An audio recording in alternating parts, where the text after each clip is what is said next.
आग की खोज का श्रेय आमतौर पर पुरापाषाण या पुराने पाषाण युग को दिया जाता है, जो लगभग 2.5 मिलियन वर्ष पूर्व से 10,000 वर्ष पूर्व तक चला। यह तो कोई भी नहीं बता सकता कि आग की उत्पत्ति किस व्यक्ति ने की है, लेकिन यह जरूर कहा जाता है कि आग की खोज आदिमानव द्वारा हुई। आदिमानव आग की खोज करने से पहले मांस को कच्चा ही खाते थे। उन्हें दो चीजों का भय रहता था, मौसम और जंगली जानवरों का। आदि मानव नहीं जानता था कि बादल क्यों गरजते हैं या बिजली क्यों चमकती है, और जब किसी चीज का कारण समझ में नहीं आता तो आदमी उससे भयभीत रहता है। बाघ, शेर, चीता, हाथी और गैंडे जैसे खूंखार जानवर जंगलों में घूमते फिरते रहते थे।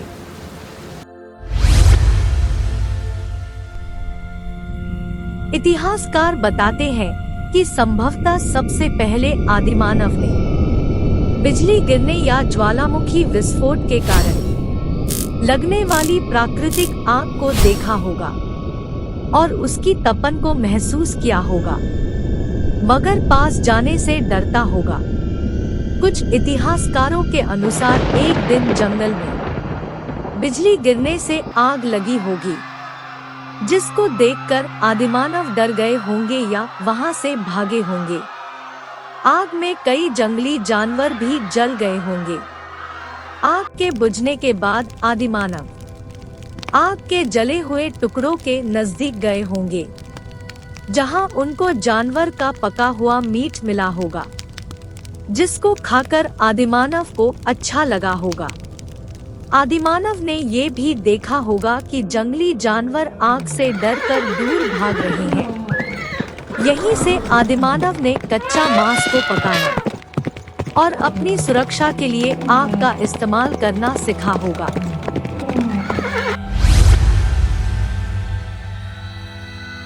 आग की खोज के लिए एक और मुख्य कारण इतिहासकार बताते हैं कि आग का आविष्कार पत्थर टकराने से हुआ था। एक बार की बात है, जब कुछ आदिमानव एक जगह पर बैठे हुए थे, जिनमें किसी ने पत्थर पर एक पत्थर फेंका जिससे आग की चिंगारी निकली, जिसे देखकर आदिमानव आश्चर्यचकित हो गए। ऐसा भी संभव है कि आदिमानव जब शिकार के लिए अपने पत्थरों से बने औजारों को दूसरे पत्थरों पर रगड़ रहे होंगे तो अचानक उसमें से चिंगारी निकली होगी, या फिर जब वो पत्थर को एक स्थान से दूसरे स्थान तक ले जा रहे होंगे तो गलती से पत्थर एक दूसरे के ऊपर गिरे और आदिमानव ने पत्थरों के टकराने से उत्पन्न चिंगारियों को देखा होगा।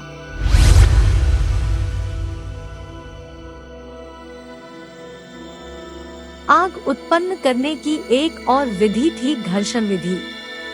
आग उत्पन्न करने की सबसे सरल और प्रचलित विधि लकड़ी के पटरे पर लकड़ी की छड़ रगड़ने की है, और प्राचीन भारत में भी इस विधि का प्रचलन था।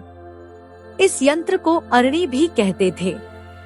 इस विधि से आग उत्पन्न करना भारत के अतिरिक्त श्रीलंका, सुमात्रा, ऑस्ट्रेलिया और दक्षिणी अफ्रीका में भी प्रचलित था।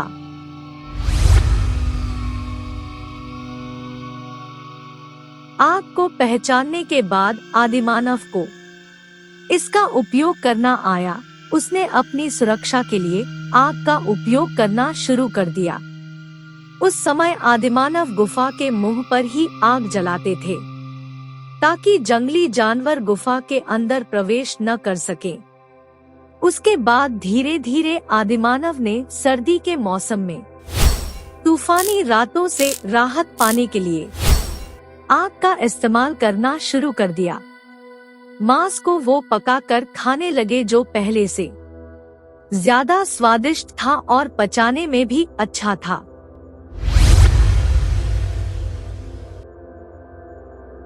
सन 1830 के बाद से दियासलाई का आविष्कार हो जाने के कारण आग प्रज्वलित रखने की विधि आई थी। और आज मानव जीवन में आग के बहुत उपयोग है। यदि आग नहीं होती तो मानव जीवन इतना सरल नहीं होता।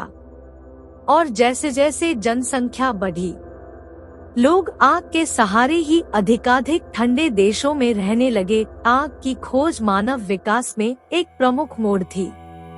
इसने मनुष्यों को अपने पर्यावरण को नए तरीकों से नियंत्रित करने और नई तकनीकों को विकसित करने की अनुमति दी।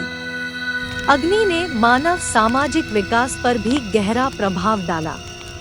इसने लोगों को बड़े समूहों में इकट्ठा होने और लंबे समय तक एक स्थान पर रहने की अनुमति दी।